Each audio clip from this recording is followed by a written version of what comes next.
This is a 1963 Gibson Sg standard guitar.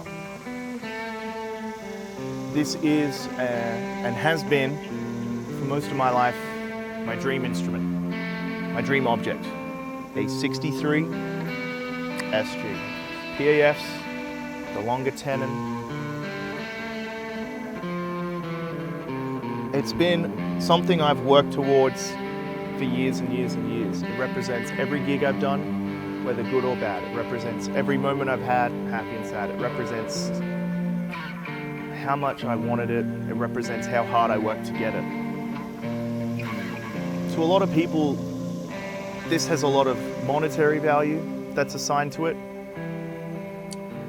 or perhaps nostalgic value, which is more so in what I have in my case. But realistically, none of this matters. The only value which it has been assigned by me to it and what I think of it. If someone else were to say that it means nothing to them, then it means nothing.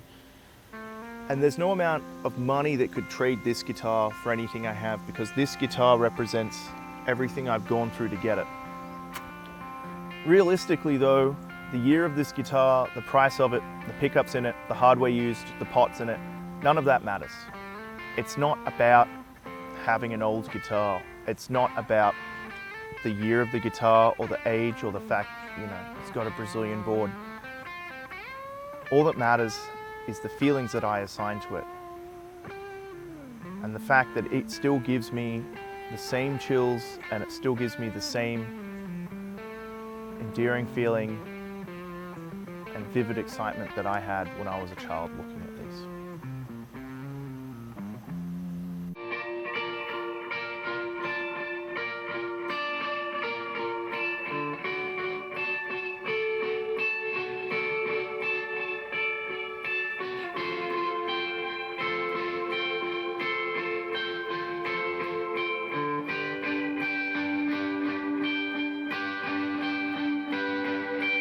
When I was about 7 or 8, I remember sitting in the living room with my dad, and he said, "Hey man, I'm going to show you something from my childhood.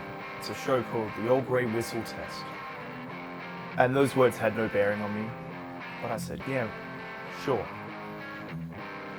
And what was it? It was a DVD my dad had been sent by a friend. And this is like primitive DVDs, our neighbor had just discovered how to hook it up to the DVD player up to the TV instead of the computer monitor.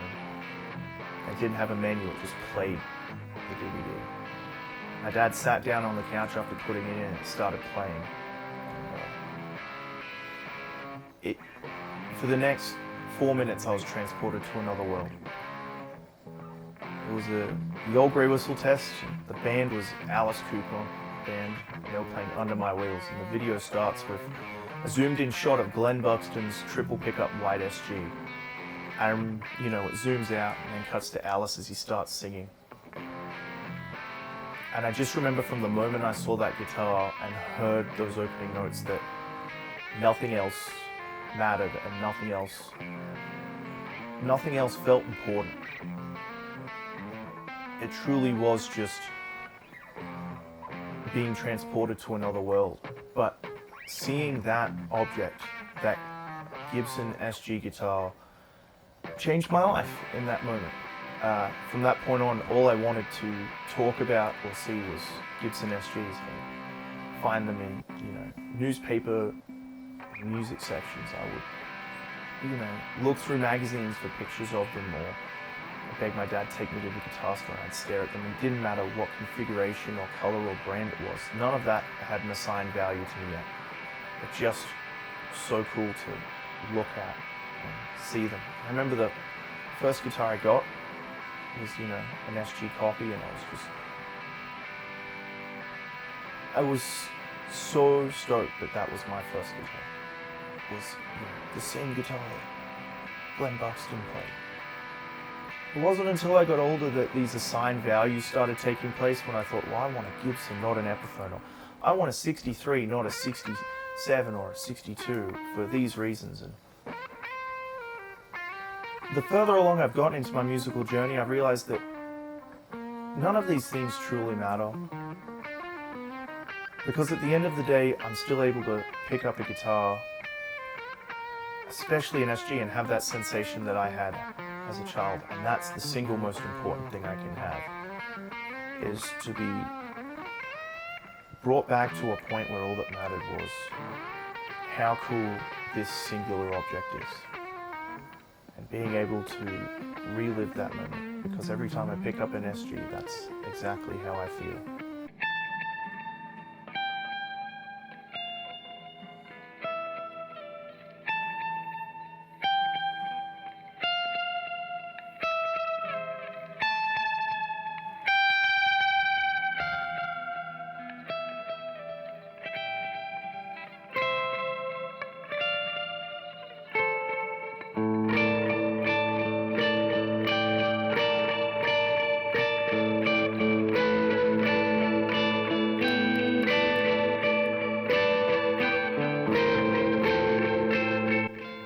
This is a brand new, out-of-the-box 2025 Gibson Sg.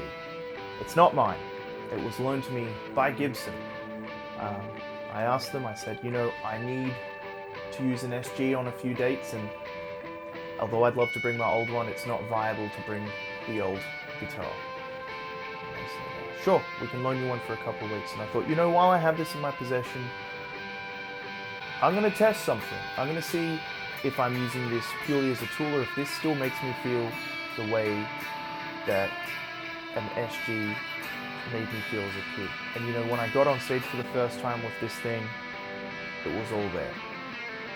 The same excitement, the same, I don't need a mirror to know that I look like the coolest dude in the world holding this guitar. The sound, it was all there. I'm sure people argue, but the old one's better. Well, it doesn't matter. And it doesn't matter if you have an old or a new one. What matters is how it makes you feel. And this guitar, although not mine, made me feel like one of the coolest people ever. It made someone who used to have panic attacks walking on stage feel like I owned the venue. It really gave me a sense of achievement to walk on stage carrying an SG, as silly as that sounds. I'm so blessed and thankful to live in a world where I'm able to borrow this guitar, but I'm also so thankful that a guitar like this helped me to realize what's really important, and that's not having an assigned value to a guitar apart from the way it makes me feel. The guitar itself is an indicator of understanding my own maturity, in that you're not a better or worse person for owning an old guitar versus a new guitar, and you're not actually better or worse off in your career for having either. You merely are, and how you feel about it is something that, whilst you can determine, you should also allow yourself to freely feel and come across as you discover more about yourself. You should also try and find those guitars like this, just SGs in general, that's it for me, that bring back that feeling that made you want to do this, that made you want to play the guitar or play music.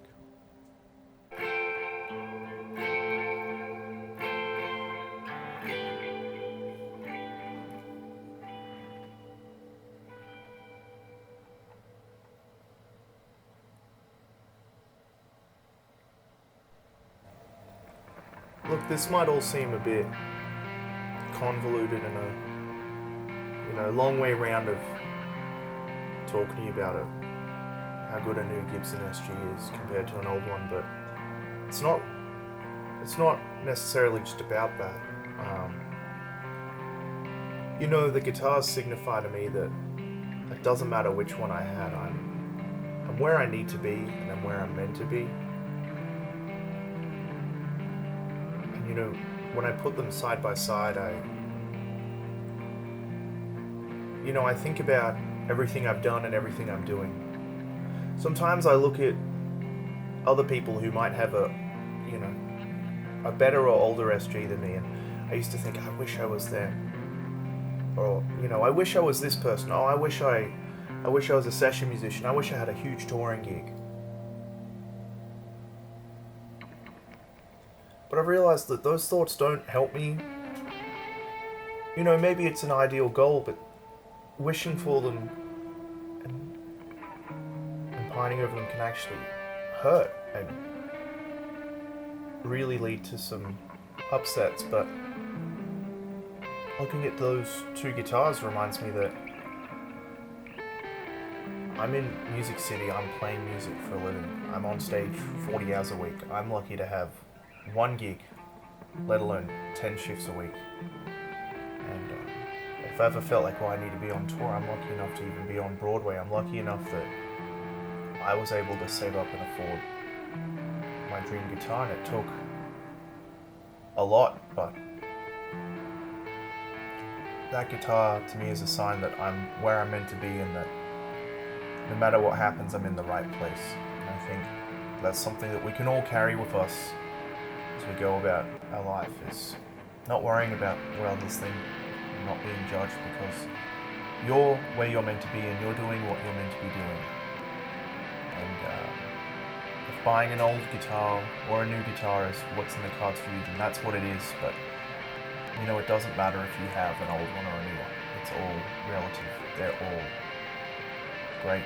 They all work, and they all achieve the best thing to me in the world, which is being reminded why I play music and why I seek out the feelings that I seek out of. That pure euphoria and being so lost in the moment that you're almost watching yourself play. I guess my last thought on this is that it's just a guitar, and it's a specific model of guitar, you know. To some it's just a tool, but to me, the guitar is the vehicle and voice of a frustrated singer trying to let every melody in my head out. And the SG seems to be the best instrument in every way for me in that regard. And so I think forever it's still going to be the coolest guitar in the world. To me, it's still the coolest shape and the coolest sound, and I feel so powerful when I play one, and especially on stage I feel like nothing can touch me. I'm thankful that I've always kept that childlike wonderment about something in my life and that fascination. I look forward to playing these guitars for the rest of my life. So, I guess the one thing to keep in mind is that no matter where you are, what you have, who you know even, you are where you're meant to be. And you're on the right path. And you know, maybe you veered off a little bit, but that's okay. We need to do that in order to be able to see the clearest direction we need to head. So, you know, just thank you again, and I thank everyone for watching. I thank everyone who's listened, who's texted, called, reached out. I thank everyone who's cared enough to make a point of seeking this, and I thank everyone who helped me to do this. Cheers.